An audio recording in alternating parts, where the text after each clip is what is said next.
뉴스타트 3부로 이어갑니다. 내란 우두머리 혐의를 받는 윤석열 대통령에 대한 체포영장 시한이 바로 오늘까지입니다. 공조수사본부가 오늘 체포영장을 다시 집행할 것이라는 전망이 나오는데 쉽지 않을 것이란 예상도 동시에 제기되고 있습니다. 현장 취재기자 연결합니다. 김영수 기자. 네, 고위공직자 범죄수사처에 나와 있습니다. 네, 지금 현장에 움직임이 좀 있습니까? 네, 지난 3일 체포영장 집행을 시도했을 때 공수처에서 차량이 출발했던 게 새벽 6시 10분쯤입니다. 저희뿐만 아니라 다른 취재진들도 이 시간을 예상하고 새벽부터 나와서 대기했는데 아직 이렇다 할 움직임은 포착되지 않고 있습니다. 공수처는 어제까지도 체포영장 재집행 여부를 고심한 걸로 전해집니다. 한 차례 실패했던 만큼 경호처의 저항을 뚫어낼 방안을 고민했을 걸로 보이는데요. 방법이 마땅치 않다고 결론을 냈다면 오늘 체포영장 재집행은 이뤄지지 않을 가능성도 있습니다. 네, 체포영장 집행을 다시 시도를 한다면 이전보다는 더 어려울 가능성이 있는 거죠? 네, 그렇습니다. 대통령실 경호처의 입장이 더 확실하고 강경해졌습니다. 박종준 경호처장이 어제 이례적으로 카메라 앞에 섰는데 경호처가 영장 집행에 응하는 게 직무유기라고 밝혔습니다. 그 근거 가운데 하나로 공수처의 내란죄 수사권 논란을 짚었습니다. 박 처장은 공조수사본부의 체포영장 집행에 대해 편법과 위법 논란이 있다고 강조하고 대리인단이 체포영장 발부에 이의를 제기하는 법적인 절차를 밟고 있다는 점을 언급했습니다. 정진석 대통령 비서실장도 경호처의 제1경호대상은 현재도 윤석열 대통령이라고 힘을 실었습니다. 앞서 대통령 관저로 들어가는 길 산 쪽과 출입문 쪽에 철조망을 설치하는 모습이 포착되기도 했습니다. 이런 점을 고려할 때 경호처가 공수처의 체포영장 재집행 가능성에 대비하는 수위는 더 높아졌다고 봐도 될 것 같습니다. 네, 만약에 오늘 체포영장을 집행하지 못하거나 또는 하지 않는다면 다음엔 어떻게 됩니까?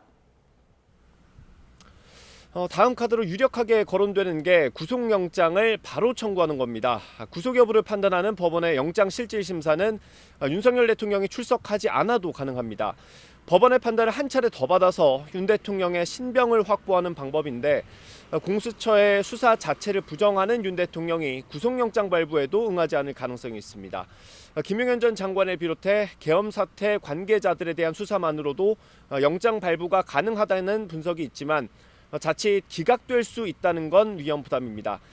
이게 아니라면 체포영장을 다시 청구해서 사실상 기간을 연장하는 방안이 있고요.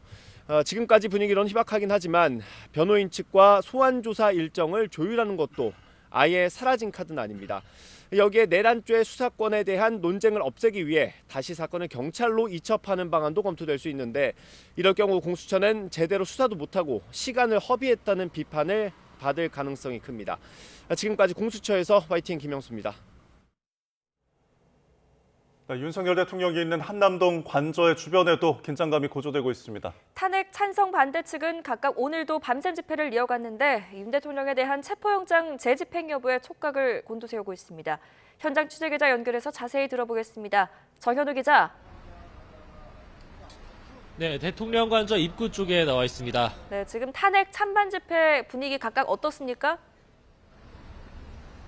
네, 관저 입구 쪽 이곳을 기준으로 제 앞쪽으로는 윤석열 대통령 탄핵을 촉구하는 집회 인원들이, 뒤편으로는 윤 대통령 탄핵에 반대하는 인원들이 대부분 모여서 집회를 이어가고 있습니다. 간밤에 비가 다소 내리면서 집회 인원이 양쪽 모두 다소 줄어든 모습도 볼 수가 있었는데 일단 새벽 6시 이후로는 인파가 계속해서 늘어나는 듯한 모습도 보였습니다. 공수처가 지난 체포영장 1차 집행을 위해 새벽 6시에 출발했었던 만큼 양쪽 다 인파가 몰리는 것으로 보입니다. 찬반 집회 참가자들은 실시간으로 뉴스를 확인하면서 공수처 수사팀이 과천청사에서 출발했는지 촉각을 세우고 있습니다. 찬성 측은 아직 본격적인 집회를 시작하진 않았는데 공수처가 윤 대통령을 오늘만큼은 긴급 체포해야 한다고 주장하고 있습니다.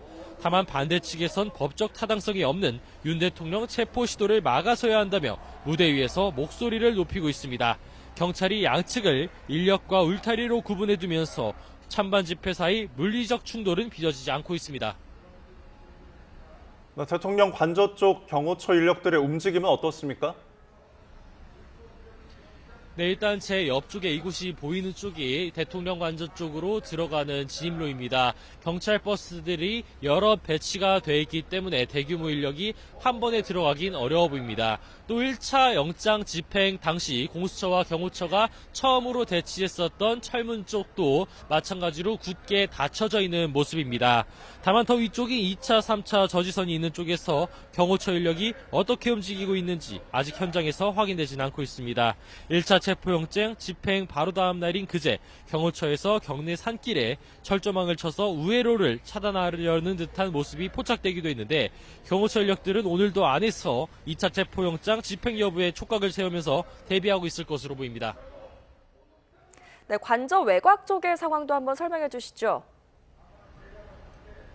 네, 일단 이곳 관저 주변에서 공수처 인력이 끌고 나온 차량이나 승합차 등이 아직까지 보이진 않고 있습니다. 앞서 1차 체포영장 집행 당시 청사에서 출발해서 이곳 관저 인근까지 도착하기까지 1시간이 걸린 만큼 만약 공수처 쪽에서 출발을 하더라도 꽤나 시간은 걸릴 전망입니다. 앞서 공수처를 보조하는 역할을 했던 경찰 비상계엄 특별수사단으로 보이는 인력도 아직 현장에서 보이지 않습니다.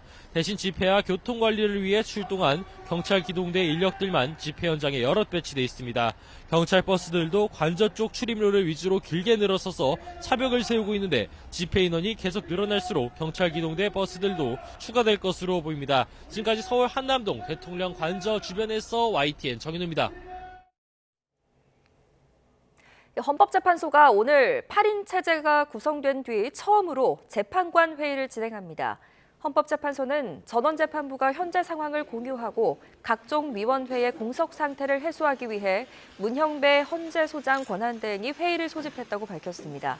이번 회의는 지난 1일 조한창 정계선 헌법재판관이 임기를 시작해 8인 체제가 된 이후 처음 열리는 것으로 주요 사건들의 진행 상황을 신임 재판관들과 공유하고 대응 방안 등이 안건으로 다뤄질 전망입니다. 특히 지난 3일 2차 변론 준비 기일에서 정리된 윤석열 대통령 탄핵 심판의 쟁점과 양측의 답변서, 의견서 등에 대한 검토, 또 증인 채택 등과 관련한 사항도 논의가 될 것으로 보입니다. 헌재는 오는 14일 첫 변론 기일을 시작으로 2월 4일까지 우선 5차례 변론 기일을 지정한 상황인데 윤 대통령 측은 대통령이 적정한 기일에 출석해서 의견을 밝힐 예정이라고 밝혔습니다. 네, 저럼 탄핵 정국 속에 윤석열 대통령의 체포영장 집행 시한 오늘까지입니다. 관련 이야기 김성훈 변호사와 함께 이야기 나눠보겠습니다. 변호사님 나와 계시죠? 네, 안녕하세요. 김성훈입니다. 네, 영장 기한이 오늘까지입니다. 주말 사이 대응에 고심한 공수처, 오늘 집행 시도를 어떻게 할까요? 네, 결국은 체포영장이라는 거는 이제 인신 구속의 필요성이 있다라고 생각해서 법원으로 발부받은 영장인데요. 수사기관이 영장을 발부받고 집행을 물리력에 저지당해서 포기하고 안 한다는 경우는 굉장히 이례적이고 사실상 거의 없는 경우라고 할 수 있습니다. 그렇기 때문에 영장 마감 기한이 지나기 전에 다시 재집행에 나설 가능성이 높다고 보입니다. 네. 그러면 오늘 다시 기습적으로 집행될 가능성이 있다고 보시는 겁니까? 네, 물론 이제 지난번에 이제 물리적으로 경호처에 저지당한 경험이 있기 때문에 다시 한번 이제 그 충돌을 우려해가지고 최상목 권한대행에게 계속 협조를 요청하고 있기는 하지만 다시 아예 집행 시도 자체를 안 한다는 거는 애초에 이 영장 청구 자체의 의미가 없어지는 부분이기 때문에 최소한 다시 집행할 가능성이 조금 더 있지 않을까 생각합니다. 네, 아직 공수처에서는 움직임이 없는 것 같거든요. 혹시 상황 보셨습니까? 네, 저도 이제 사실 보도를 통해서 보고 있는 건데요. 결론적으로는 그럼에도 불구하고 오늘 집행을 안 한다고 한다면은 결국 물리적 충돌을 피하기 위해서 사전 구속영장 청구 등의 방안을 고려하고 그렇게 진행할 가능성이 있지 않을까 싶습니다. 네, 지난번에 경호처와 물리적 충돌이 좀 빚어지기도 했었는데 일단은 집회 참가자들도 굉장히 몰려 있는 상황이잖아요. 새벽부터 찬반 집회 참가자들도 몰려 있어서 이 인파가 몰리는 상황이 공수처도 조금 그런 부분들을 고려하고 있을까요? 네, 근데 이거는 지난번 체포영장 집행 시도 때도 마찬가지였고요. 그런 부분에 있어가지고 이제 영장을 발부받아서 집행을 해서 거기에 따른 수사를 진행하는 것이 수사기관의 기본적인 정도라고 할 수가 있습니다. 사실은 만약에 이제 그런 부분들이 우려가 됐다라면 아예 영장 신청 청구를 하지 말았어야 하는 거고요. 예. 그런 부분에 있어가지고는 결국 발부받은 영장을 법 집행기관으로서 제대로 집행하느냐가 공수처의 역할에 대한 최소한의 어떤 그 의무사항이 아닐까 싶습니다. 네, 지금 관저 주변의 경비는 더 삼엄해졌다고 전해지고 있습니다. 지난 금요일 1차 집행 이후에 경내 산길에 철조망이 또 보강되기도 했고 시설 장비가 더 강화된 모습이거든요. 공수처의 고심도 좀 깊어질 것으로 보입니다. 네, 뭐 더 강한 물리적 저항을 할 것으로 보이고요. 또 어제는 경호처장이 영장이 불법이기 때문에 응할 수 없다는 취지로 이야기를 공식적으로 공개적으로 이야기를 했습니다. 네. 우리나라의 공공기관, 국가기관의 어떤 업무를 담당하는 공무를 담당하는 사람이 그 사법부에서 발부된 영장이 불법이기 때문에 응할 수 없다라고 공개적 견해를 표명한 건 아마 제가 알기로는 이번 사례가 처음인 것으로 알고 있습니다. 네. 그리고 해당되는 영장에 대해서는 이제 준항고를 제기를 했는데 피의자 측에서요. 이 부분에 대해서는 각각의 사유들이 이제 영장의 불법성을 지적하는 부분들에 대해서 이유가 없다라는 법원의 항고 판단이 나오기도 했습니다. 뭐 이런 네. 상황이기 때문에 해당되는 영장의 불법성을 임의로 경호처가 판단을 해가지고 영장 자체의 효력을 무력화하는 것이 가능할 것인지에 대해서는 굉장히 중요한 법적 판단이 있어야 하지 않을까 싶습니다. 네, 지금 경비 시설 또 장비가 더 강화됐다는 걸 공수처도 이제 알고 있을 텐데 공수처가 오늘 만약에 집행을 하게 된다면 저번 1차 집행 때보다 조금 더 강력하게 어떤 준비를 한 카드가 또 있을 거라고 보십니까?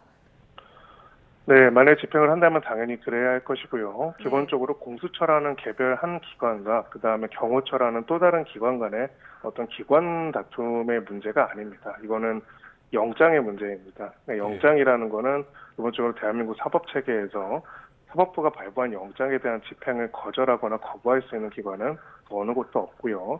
특히나 체포영장에 관한 저항을 할 수 있는 기관 또한 존재하지 않습니다. 즉 단순하게 기관과 기관 간의 다툼이 아니라 법 집행을 소위 말해서 법에 따라서 업무를 수행해야 하는 기관이 저지하는 것을 그대로 방치하는가 혹은 그렇지 않고 법 집행을 거기에 따라서 진행하는가 이 두 가지의 선택만이 남아있는 상황이 아닐까 싶습니다. 네. 예. 사실 지난 1차 집행 시에는 굉장히 오랜 시간이 걸리다가 결국은 중단이 됐습니다. 5시간 반이 소요가 됐었는데 오늘 만약에 집행을 한다면은 뭐 이 비슷한 시간 혹은 더 길어질 수도 있는 거죠.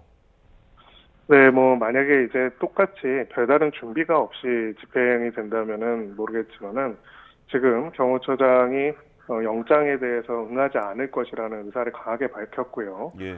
사법부가 발부한 영장의 효력을 경호처장이 판단하겠다라고 하는 사실은 제가 지금까지 본 어떤 법 체계를 넘어서는 해석의 입장을 명확하게 밝혔기 때문에 만약에 그렇게 불법적인 저항들을 한다는 부분들이 명확히 있다고 한다면은 그것을 그 자체에 대해서도 별도의 범죄 혐의로서 정리하고 법 집행을 할 수 있는 그런 준비를 갖춘 채 진행해야 하지 않을까 싶습니다. 네, 예. 지금 경찰은 공수처보다 조금 더 강경한 입장인 것 같습니다. 이번에도 만약에 경호처가 영장 집행을 막는다면 현행범으로 체포하는 방안까지 검토 중이라는 소식이 전해지더라고요. 네, 바로 그 지점입니다. 사실은 경호처든 그 어떤 기관이든 그 어떤 기관의 장이든 사법부가 발부한 영장을 집행하는 과정에서 물리력을 행사하거나 심지어는 여러 휘하의 병력 등을 동원해가지고 이를 저항한다고 한다면은 특수공무집행 방해죄 혐의로 체포되는 것입니다. 타당합니다. 예. 지금 이 문제는 아주 단순한 문제라고 봅니다. 기본적으로 사법부가 발부한 영장에 대해서 피의자 측에서 그 영장을 다투고 있을 때 이것을 어떤 정부 기관의 담당자가 임의로 해당되는 영장은 불법이니까 나는 따르지 않겠다라고 판단할 수 있는 권한을 앞으로도 부여하는가 아니면은 기본적으로 사법부가 발부한 영장의 집행에 있어가지고는 그 누구도 예외일 수 없고 그 누구도 임의로 판단할 수 없다는 점을 이번에 확실해서 법의 집행들이 공평하게 이루어질 수 있도록 할 것인가. 사실 그것이 이번에 핵심이라고 볼 수 있습니다. 네. 그 박정준 대통령 경호처장이 공개 입장을 밝혔는데 그 경호처가 영장 집행에 응하는 게 직무유기다라고 이제 공개적으로 밝혔거든요. 이 부분에 대해서 어떻게 보십니까? 네, 기본적으로 영장에 대한 효력에 대한 판단은 영장 자체가 적법한지, 영장을 발부할 것인지의 판단은 우리나라의 헌법질서상 사법부가 판단하게 되어 있습니다. 그것은 행정부의 일개 담당자가 그 영장에 대해서 따르고 싶다, 따르고 싶지 않다라는 입장을 밝히는 거는 모르겠습니다. 제가 알기로는 전 처음 봤습니다. 예. 경호처라고 해도 헌법과 법질서 그리고 상권분립 위에 존재하는 기관은 아니기 때문에 그 부분에 있어가지고는 일단은 법원의 결정을 존중하고 거기에 따르는 겁니다. 기본적으로 법의 해석이라든지 법의 집행이라든지 이 모든 부분들에 대해서 상호 간의 이견이 있을 때 결정하는 것이 바로 사법부이고요. 많은 문제들을 우리가 사법부로 가져갔는데 사법부의 결정을 각자의 취사에 따라서 선택하게 된다면은 기본적으로 사법부의 판단과 결정을 존중하면서 그거에 따라서 유지될 수 있는 법치주의가 사실상 유지되기는 어렵지 않을까 싶습니다. 네. 체포영장 집행 가능성이 여전하고 계속해서 저희도 좀 상황을 지켜보도록 하겠습니다. 이런 가운데 서부지법이 윤 대통령 측이 공수처를 상대로 냈던 체포수색영장 이의 신청을 기각했습니다. 거부 명분을 잃었다고 봐야 할까요? 네, 명확하게 그렇습니다. 기본적으로는 이제 체포 수색영장에 대해서 준항고식으로 다투는 것 자체도 적법하지 않다라고 판단했고요. 또 기본적으로는 공수처가 내란죄를 수사하고 그 수사 부분을 바탕으로 한 영장 발부에도 법률적 문제가 없다라고 판단을 했습니다. 그리고 관할지가 피의자가 소재한 곳이 서부지법 관할지이기 때문에 이 부분에 있어가지고도 서부지법의 영장을 청구한 부분에도 문제가 없다고 판단했고요. 마지막으로 이 부분이 제일 중요한데요. 지금 경호처가 계속 이야기하고 있는 건 형사소송법 110조와 111조입니다. 근데 기본적으로는 저도 이제 이 판단 전에도 말씀을 드렸지만은 이 형사소송법 110조와 111조는 기본적으로 이 물건에 대한 압수수색에 관한 부분들에 적용되는 규정이고요. 이 체포영장 등 구속영장, 인신에 대한, 사람에 대한 어떤 체포를 진행하기 위해서 하는 경우에는 137조가 준용이 되고 137조에서는 110조와 111조를 준용하지 않기 때문에 결론적으로 군사상 비밀 등의 이유로 해서 체포영장 집행을 위한 수색을 거부할 수 없다라는 판단을 내렸습니다. 이번 결정이 의미가 있는 거는요. 지난번 영장에서는 이제 이런 내용들을 자세하게 마치 판결문처럼 쓰지는 않았는데 이번 결정에서는 왜 110조, 111조가 적용되지 않는지 그렇기 때문에 110조, 111조가 적용되지 않는다는 법률적인 해석을 주의적으로 환기시킨 부분이 문제가 안 된다는 점을 판단을 한 것입니다. 이것 알겠습니다. 또한 이제 영장 발부 판사가 아니라 또 다른 항고심에서의 판단인데 이 판단 또한 존중하지 않고 이 판단 또한 임의로 경호처장이 판단해가지고 수용 여부를 결정한다고 하면은 사실은 우리나라는 사법부 위에 경호처장이 있는 거나 마찬가지인 상황이 될 수밖에 없습니다. 어찌 보면 명분 없는 거부라고 지적을 해주신 건데 일단은 공수처가 집행을 오늘 만약에 시도를 하고 불발됐을 때 기한인 어쨌든 오늘까지여서 이후에 어떤 선택을 하게 될지 선택할 수 있는 경우의 수도 좀 궁금하거든요. 네, 만약 오늘도 이제 체포영장 집행을 제대로 하지 못한다고 한다면은 여기서 이제 체포영장의 기간을 늘리는 것은 크게 의미 있는 선택지가 아닐 거라고 생각을 합니다. 왜냐하면 그동안에도 기간이 굉장히 짧지 않았는데도 불구하고 집행을 못했기 때문이죠. 그래서 결론적으로는 사전구속영장을 청구하고 그걸 바탕으로 해서 곧바로 기소를 할 수 있는 준비로 진행이 되지 않을까 싶습니다. 이것을 이르다라고 평가하시는 분들도 있지만은 내란행위 중요임무 종사자들에 대한 구속과 기소는 최근에 거의 다 이루어진 상황이기 때문에 중요임무 종사자에 대한 구속 기소가 이루어졌다면 내란 우두머리 혐의에 대한 이제 수사와 거기에 대한 기소 또한 거기에 연이어서 이루어지는 것이 사실 이 사건의 무게와 실체적 진실을 확인해도 굉장히 중요한 요소라고 볼 수 있습니다. 네, 알겠습니다. 오늘 여기까지 듣겠습니다. 김성훈 변호사와 함께했습니다. 변호사님 잘 들었습니다. 고맙습니다. 감사합니다.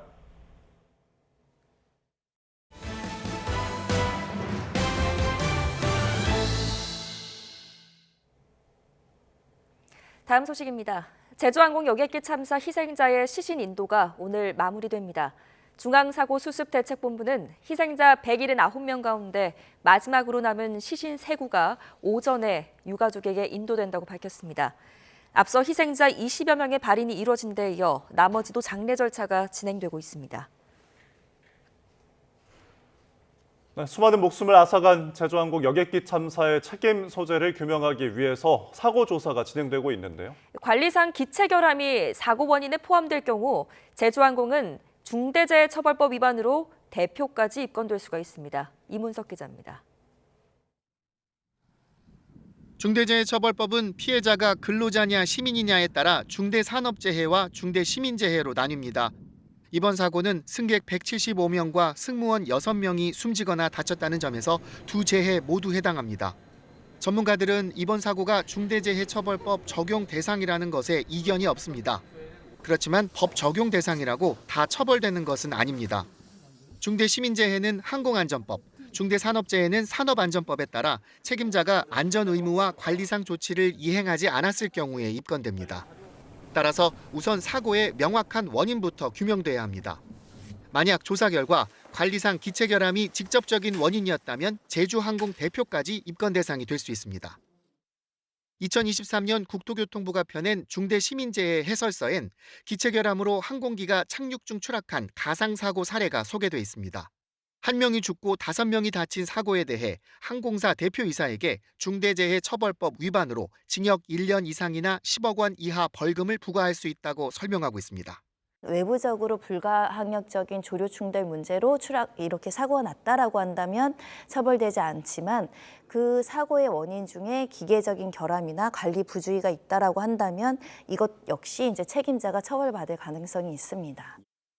더불어 사고 원인이 로컬라이저 구조물 등 공항 시설 때문이었다면 한국공항공사가, 관제 업무 등과 직접 관련됐다면 부산지방항공청 역시 중대재해처벌법 처벌 대상이 될 수 있습니다. YTN 이문석입니다. 오늘 경제일정 살펴보겠습니다. 무안국제공항에서 일어난 제주항공 여객기 사고의 원인을 밝혀줄 블랙박스 중 비행 기록 장치 FDR이 오늘 오전 미국으로 이송이 됩니다. 앞서 국토교통부는 커넥터 분실로 비행 기록 장치 분석이 국내에서는 불가능하다고 판단을 했고 미국으로 이송을 결정했는데요. 조사관 2명이 미국에 가서 함께 조사를 진행합니다. 이달 20일로 예정된 도널드 트럼프 미국 대통령 당선인의 취임식을 앞두고 안덕근 산업통상자원부 장관이 오늘 미국에 갑니다. 지난달 3일 비상계엄 사태 이후 전국 혼란 상황 속에서 이루어지는 우리 측 최고위 인사의 미국 방문인데요. 미국 측에 한국 기업들의 사업 환경 안정이 필요하다는 메시지를 전달할 예정입니다. 지난 연말 기준으로 우리나라의 외환 보유액이 11월보다 2억 1천만 달러 늘어난 4,156억 달러로 집계됐습니다. 트럼프 당선과 계엄, 탄핵 정국의 강달러 흐름에도 불구하고 분기 말 효과로 금융기관의 외화 예수금이 증가하고 운용 수익이 발생했기 때문인데요. 우리나라 외환 보유액은 11월 말 기준으로 세계 9위입니다. 오는 3월 31일 재개되는 공매도를 앞두고 한국거래소가 불법 공매도를 막기 위해 기관 투자자의 공매도 거래 내역을 상시 점검할 수 있는 중앙점검 시스템을 개발했습니다. 오늘부터는 잔고관리 시스템을 구축한 주요 기관 투자자와의 연계 테스트가 시작됩니다.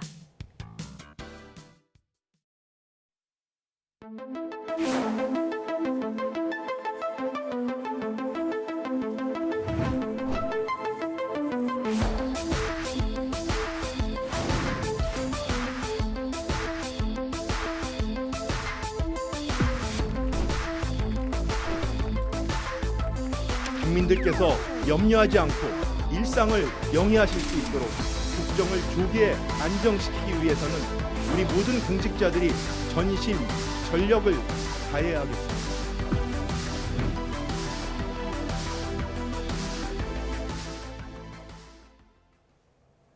최신 경제 소식을 빠르고 친절하게 전해드립니다. 스타트 경제, 오늘은 최상미 이화여대 경영학부 교수와 함께하겠습니다. 어서 오십시오, 교수님. 네, 어서 오십시오. 요즘 농산물 가격이 많이 올랐다는 소식이 좀 들리고 있는데 설을 앞두고 있어서 뭐 수요가 늘어나면 물가가 더 오르지 않을까 하는 걱정도 있는데요. 그렇죠. 새해 들어서 이제 농산물 가격이 많이 오르고 있잖아요. 그래서 네. 명절에 보면 이제 많이 소비하는 여러 가지 설 성수품, 특히 이제 배추와 무 가격이 많이 올랐다고 합니다. 그래서 한국농수산식품유통공사의 이제 통계를 보면요, 지난 3일 기준으로 그 배추 평균 소매 가격이요, 포기당 5,027원으로 1년 전보다 59% 상승했고요. 예. 무는 한 개당 3,206원으로 1년 전보다 77% 비싸졌다고 합니다. 특히 제사상에 많이 올리는 배 가격도요. 공급량이 줄면서 가격이 많이 올랐는데요. 배 평균 소매 가격이 10개에 42,000원으로 1년 전보다 한 25% 비싸졌다고 이렇게 지금 분석되고 있습니다. 네. 최근에 장 보러 가신 분 계십니까? 혹시 장 보러 가보셨어요? 뭐 종종 보는데 알배추도 엄청 비싸더라고요. 네, 네. 지금 지금 딸기 한 팩 500g 한 팩에 10,000원을 넘을 정도로 지금 과일값, 채소값 다 오르는 상태인데 가격 상승이 이제 농산물 생산 자체가 감소했다 보니까 또 가격 상승을 이끌었다는 분석이 있더라고요. 그렇죠. 그 지난 여름을 보시면 계속 폭염이 심각했잖아요. 예. 그다음에 가을에도 지속적으로 더위가 이제 이어져가지고요. 기온에 굉장히 민감한 이런 이제 농작물이 생육 부진에 시달렸다 이렇게 돼서 결과적으로 생산량이 감소된 게 있고요. 무 같은 경우에는 보면 겨울 무가 이제 주 생산지가 제주거든요. 네. 제주에 비가 자주 내린 것도 영향을 받았다고 합니다. 지난해 이제 김장철 보면은 가격 안정을 위해 가지고요. 배추와 무를 또 조기 출하했거든요. 그러니까 관련돼서 현재 가격 상승의 일부 요인으로도 꼽히고 있고요. 예. 이에 따라서 정부가 이제 이르면은 이번 주에 설 성수기 대비 물가 관리 대책을 발표할 예정인데요. 네. 올해 설 성수기에는 사과, 뭐 한우 등 성수품 공급을 역대 최고 수준으로 늘리고 또 할인 행사도 최대 규모로 지원할 방침으로 알려졌습니다. 네, 정부의 대책 발표 저희가 주목해 보도록 하겠고요. 자, 이제 설을 앞두고 고향 갈 교통편 많이 알아보잖아요. 네. 대표적으로 뭐 KTX 예매하시는데 아마 오늘부터 시작이 되는데 이번 설에는 열차 승차권 환불 위약금이 크게 늘어난다고요? 네, 그 코레일이 설 특별 수송 기간에 환불 위약금을 2배로 높인다 이렇게 발표를 했거든요. 예. 네, 그래서 적용 기간을 보면은 그러니까 1월 24일부터 다음 달 2일까지. 특별 수송 기간이고요. 그동안 열차 승차권 환불 위약금이 낮은 수준이라고 이제 이제 분석을 하고 일단 예. 이제 이것 때문에 예약을 하고 보는 묻지마 예약 또는 대략으로 좌석을 이제 선점한 다음에 취소하는 이제 경우가 많다라는 지적이 이어지고 있었습니다. 네. 그래서 이런 문제를 해결하려고 이제 실제 해결하고 실제 이용객들의 또 불편도 줄이기 위해서요. 코레일이 명절 기간 동안의 위약금 이제 2배로 늘리기로 한 것으로 이제 분석이 되는데요. 예를 들어서 이제 열차 출발 당일 3시간 전을 기준으로 평소에는 한 3시간 전에 취소하면 이용 금액의 5%를 이제 위약금을 냈는데 네. 3시간 전부터 출발 전까지 취소하면 10%를 내야 되는 걸로 바뀐 거죠. 그래서 명절 특별 기간에 각각 2배인 10%와 20% 이렇게 내야 되는 것으로 이제 발표를 했습니다. 네, 저도 이 코레일 KTX를 많이 이용하는 편인데 실제 어떤 열차표와 조금 비교를 해서 좀 설명을 해주신다면요. 그 예를 들어서 서울하고 네. 부산 간의 KTX 일반석 승차권 가격이 59,800원이거든요. 평소 기준으로 출발 3시간 안에 취소하면 10%인 6,000원. 그죠? 위약금을 물면 되는데 설 특별 수송 기간엔 2배인 12,000원을 이제 내야 되는 겁니다. 예. 그래서 코레일이 이번 조치로 명절 기간에 이른바 노쇼 피해를 최소화할 수 있기를 기대를 하고 있는데요. 예. 보면 지난해 추석 기간에 발매된 승차권 가운데 환불된 규모가 45%. 인 225만 장이었거든요. 이 가운데 다시 팔리지 못하고 빈자리로 운영된 좌석이 5%인 24만 석이나 됐기 때문에요. 예. 이번 조치로 이제 실제 그 코레일을 이용하고자 하는 네. 시민들의 불편을 최소화할 수 있지 않을까 기대됩니다. 네, 선점하는 일이 좀 줄어들었으면 그렇죠. 좋겠네요. 네. 자, 이번에는 가구 소득 이야기를 좀 해보겠습니다. 우리 사회가 양극화가 뭐 심해지고 있다라는 이야기는 계속하고 있는데 그게 실제 지표로 확인이 됐죠? 네, 소득 분배 지표라고 예. 있는데 이걸 살펴보면 주로 5분위 지표랑 그다음에 10분위 배율을 이제 활용을 하는데 10분위 배율이라 하면 하위 10%랑 상위 10% 이제 소득을 비교하는 것입니다. 예. 그래서 통계청 국가 통계 포털에 따르면요, 지난해 상위 10%의 연평균 소득이 2억 1,051만 원이었고요, 하위 10%는 1,019만 원이었습니다. 그래서 이 둘 사이의 소득 격차를 계산하면 2억 32만 원으로 계산이 되고요. 네. 이게 이제 상하이 약 10%의 연소득 격차가 2억을 넘은 것이 지금 처음입니다. 또 상위 10%의 연평균 소득이 2억 원을 넘은 것도 2017년 통계 작성 이후 처음이라고 합니다. 네. 최근 경기가 워낙 또 안 좋은 상황들이 이렇게 양극화를 조금 벌리는데 또 일조를 했을까요? 그렇죠. 최근에 계속 이제 내수가 부진한 상황이 이어지고 있잖아요. 그래서 이러한 내수 부진이 결과적으로는 소상공인이 또 어려움이 있게 되고요. 이게 또 소득 격차로 이어질 수밖에 없는 상황이 되는 거거든요. 네. 그래서 소득 상위 10%의 이제 가구 자산을 보면요. 지난 1년간 7% 증가했는데 하위 10%는 2%만 증가했어요. 이게 보면 소득 상위 계층의 임대이익이나 이자 같은 재산 소득이 또 월급보다 빨리 느는 것도 이제 영향을 준 거라고 볼 수 있는데요. 네. 둘 사이 자산 격차 역시 처음으로 15억 원을 넘겼습니다. 또 이 밖에도 대기업과 중소기업 의 임금 격차도 계속 커지고 있는 것도 한 가지 이유로 또 볼 수 있거든요. 예. 더불어 이제 최근에 계엄 사태 또 탄핵 정국으로 소비 심리가 많이 위축이 되고 있잖아요. 네. 그래서 이러한 그 현상이 양극화를 더 확대시킬 수 있는 요인으로 작용할 수 있어가지고요. 이제 문제가 되고 있는 것이죠. 네. 아까 언급하셨던 뭐 재산소득, 그러니까 소득 상위 계층들이 갖고 있는 자산의 가치가 늘어나면서 이제 소득이 증가하는 그 연장선에서 또 볼 수 있을 것 같은데, 지금 아파트 거래를 좀 들여다봤더니 지난해 서울에서 증여가 굉장히 큰 비중을 차지했더라고요. 그렇죠. 지난해 이제 10월 한국부동산원의 통계를 보면요, 아파트 거래를 보면 이제 증여가 차지하는 비율이 14.4%였거든요. 이제 이게 2022년 12월 이후 1년 10개월 만에 가장 높은 비율로 이제 잡혔습니다. 근데 이 중에서 특히 서초구에서 일어난 아파트 거래에 있어서 55%가 증여 거래로 파악이 됐습니다. 네, 반이 넘죠. 그래서 이런 아파트 증여 거래가 강남 지역에서 집중돼서 일어났다라고 이제 해석이 되고요.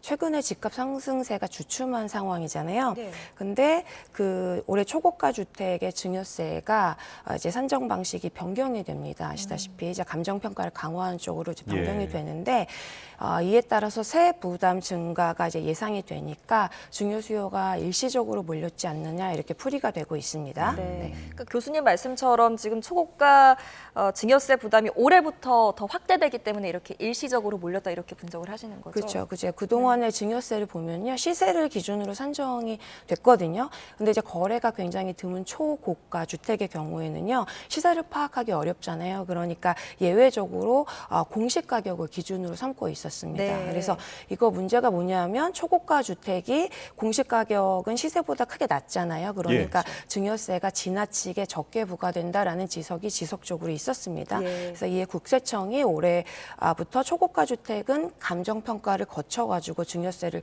부과하기로 결정을 했습니다. 그래서 대상을 보면은 증여세 신고 당시에 그 가격이 국세청이 추정한 시세보다 5억 원 이상 낮거나 또는 그 차이가 10% 이상인 경우에 해당이 되고요. 올해 감정 평가가 이제 과세 강화 이제라는 측면으로 작용이 되다 보니까 증여세를 낮추려는 수요가 지난해 연말에 일시적으로 몰린 것으로 해석이 된다 이렇게 보고 있습니다. 부동산 흐름의 분석까지 저희가 살펴봤고요. 뉴욕 증시 전망해 보겠습니다. 이제 새해 들어서 본격적으로 좀 시작이 되는 건데 이번 주에 고용 관련 지표들 발표를 앞두고 있죠? 그렇죠. 이제 이번 주 뉴욕 증시를 보면요, 실업률과 구인구직 건수 등 이제 고용 지표 발표를 앞두고 있습니다. 그래서 지난해 11월 소폭 반등한 미국 실업률이 지속적으로 오를지 이게 이제 관전 포인트고요. 오는 10일에 또는 이제 이번 주 10일에 미국 노동부가 작년 12월 실업률을 발표하거든요. 만약에 여기서 실업률이 예상치 못하게 뛴다. 그러면 이제 페드가 기준금리 인하 시기를 앞당길 수 있다 이렇게 볼 수 있고요. 근데 이제 시장의 예상을 보면 11월과 같은 4.2%로 이제 실업률을 예상을 하고 있는 상황입니다. 7일에는 작년 11월 미국 노동부 구인 이직 보고서가 발표되고 있고요.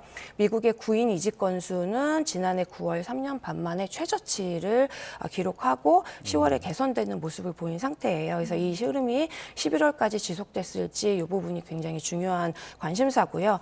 더불어 이제 월가가 8일 공개되는 페드의 작년 12월 FOMC 회의록에 굉장히 주목을 하고 있습니다. 그래서 당시 FOMC가 굉장히 이제 그 경론 끝에 미국의 금리를 3번으로 연속으로 인하했잖아요.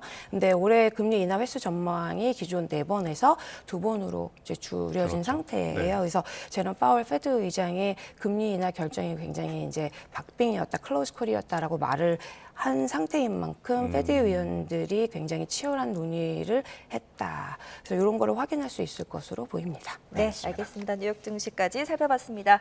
오늘은 최상미 이화여대 경영학부 교수와 함께했습니다. 교수님 잘 들었습니다. 고맙습니다. 감사합니다.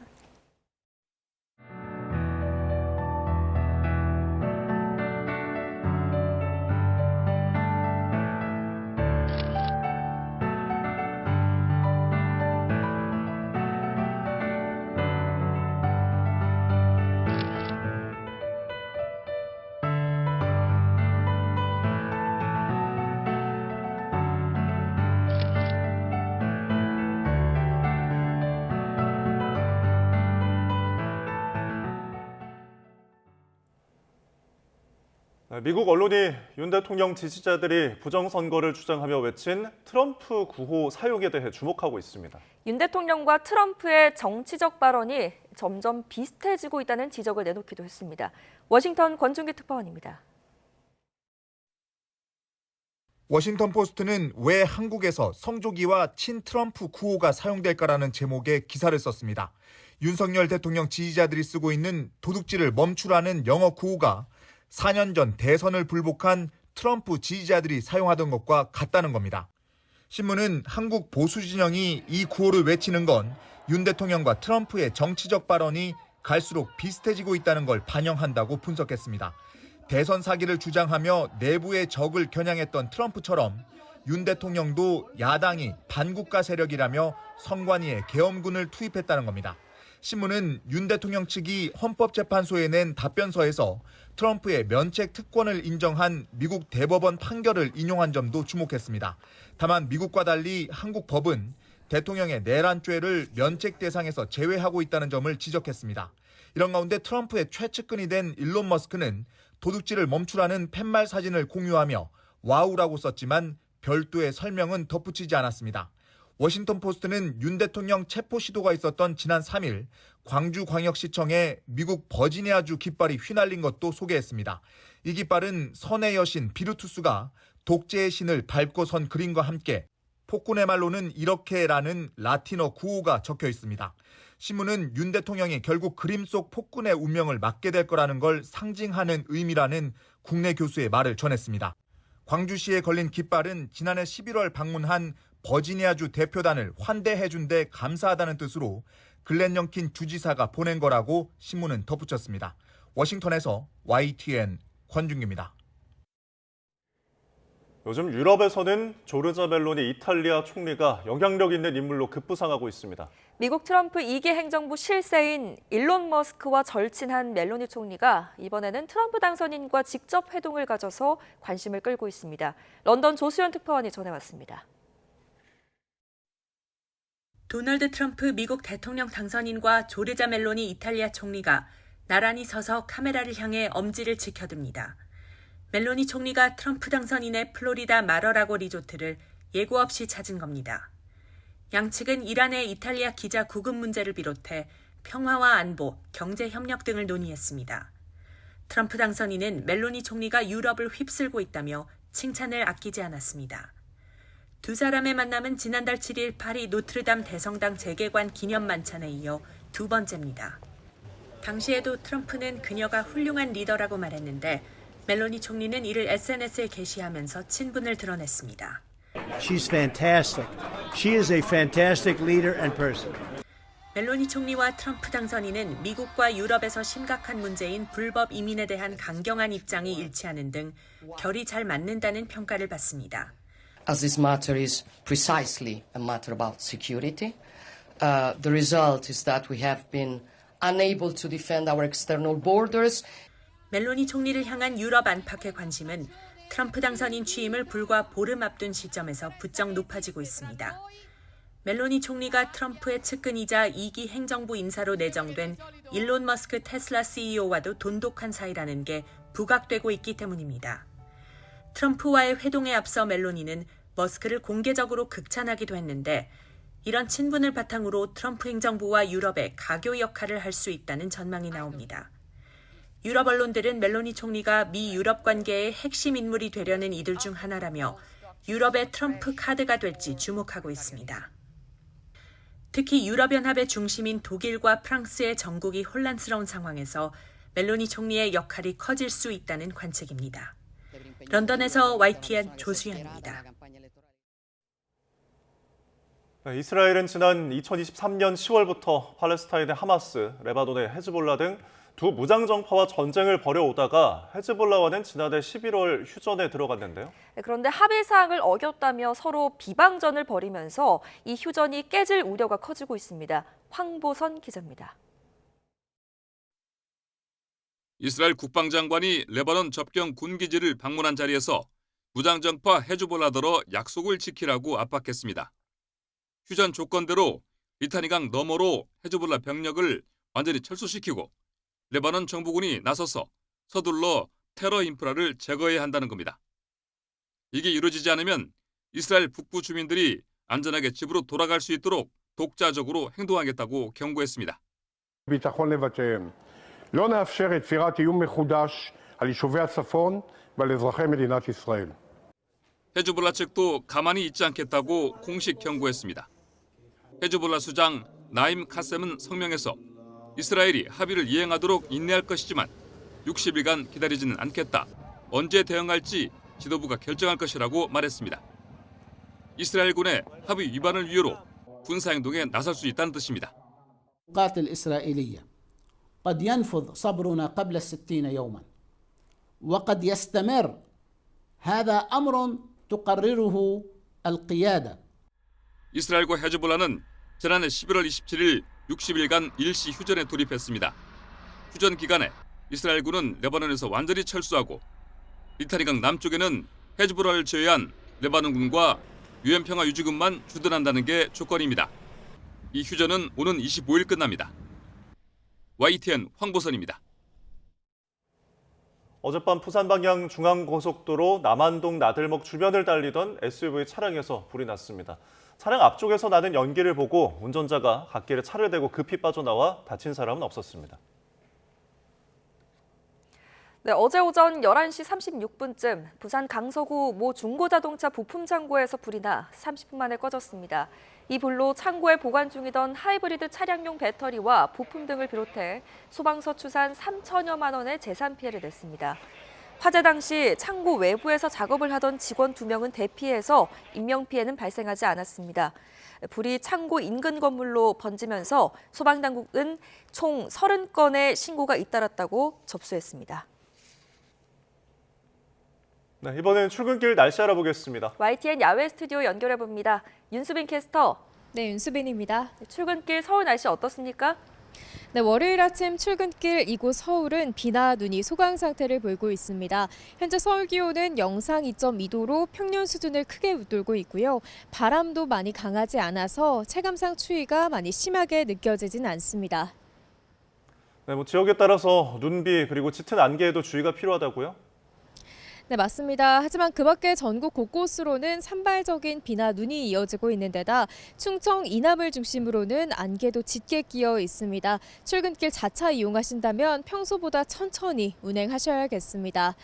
현재 강원도와 경기, 가평 그리고 충북 제천에는 대설주의보가 내려진 가운데 이들 지역은 시간당 1에서 3cm 안팎의 강한 눈이 집중되고 있습니다.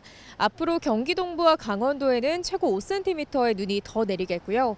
수도권은 오전까지, 그 밖의 내륙은 오후까지 눈비가 더 이어지다 점차 그치겠습니다. 또 초미세먼지도 말썽입니다. 현재 전북과 제주의 대기질이 나쁨 수준을 보이고 있는데요. 국외 미세먼지의 영향으로 점차 그 밖에 전국의 공기가 탁해지겠고요. 특히 서쪽 지방을 중심으로는 오전 한때 매우 나쁨 수준까지 오르는 곳도 있어서 주의하셔야겠습니다. 자세한 지역별 현재 기온 살펴보겠습니다. 현재 서울 기온 영상 2.2도, 부산 5.9도로 큰 추위는 없습니다. 한낮 기온은 어제와 비슷하거나 조금 더 높겠습니다. 서울 한낮 기온 4도, 광주 7도, 대구는 8도가 예상됩니다.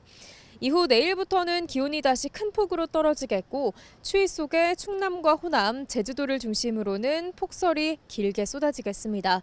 특히 목요일에는 서울 아침 기온이 영하 12도까지 곤두박질하며 올겨울 들어 가장 강력한 한파가 찾아올 전망입니다. 오늘도 동해안을 중심으로는 건조특보가 지속되겠습니다. 또 전국적으로 바람도 강하게 불 것으로 보이니까요. 어느 때보다도 불조심하셔야겠습니다. 지금까지 YTN 윤수빈입니다. 이상으로 뉴스타트를 마칩니다. 오늘 아침도 저희와 함께해 주신 여러분 고맙습니다.